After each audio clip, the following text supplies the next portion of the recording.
If you're going to talk about relationship problems in the black community, this is the source of the problem. Talk with my mother about moving into the housing project, but the stipulation was that my father could not be with us.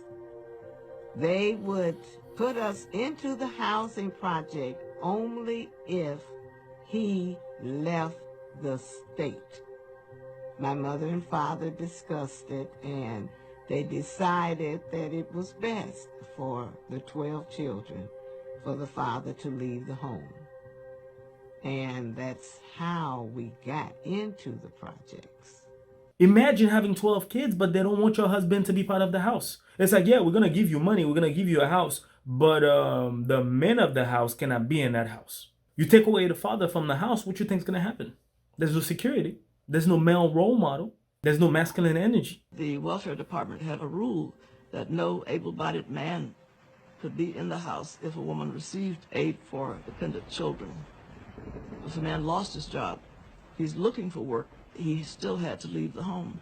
Even if he lost his job and then looking for a job? Yo, that's evil, man.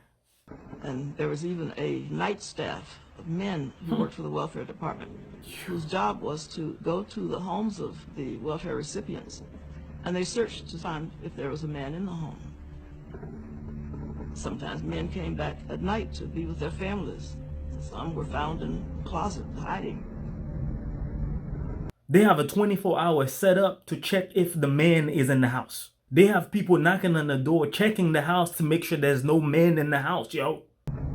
I remember vividly my mother telling us, if white people come to the house and ask you guys questions, tell them that your father is not here.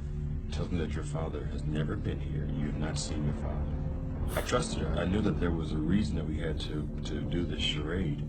And I participated in the charade. I sat there and looked those people in the eye and told them with pure earnestness that no, I have not seen my father, and no, my daddy does not live here.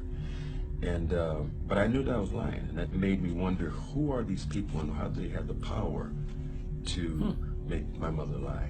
The fact that the mother had to lie and tell the kids to lie to whoever were to question them about the father being in the house or not. This is pure evil, destroying the family from the foundation. That's it.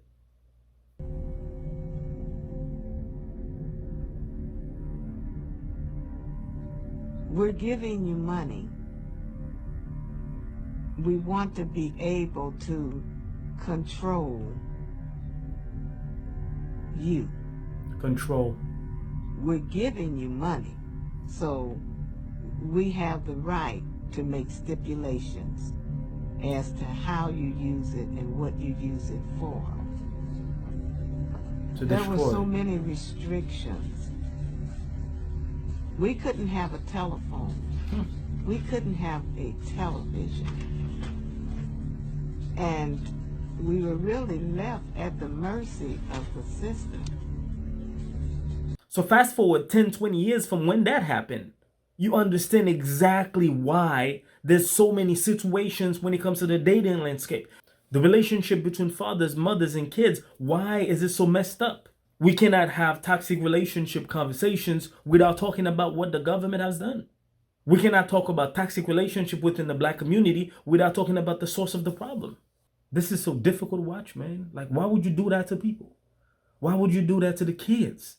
That's why black family, black love have to understand what they're up against. Until they start moving as a unit, things like that are going to continue to happen. Especially in today's reality, there are too many distractions keeping us away from what we're supposed to be doing.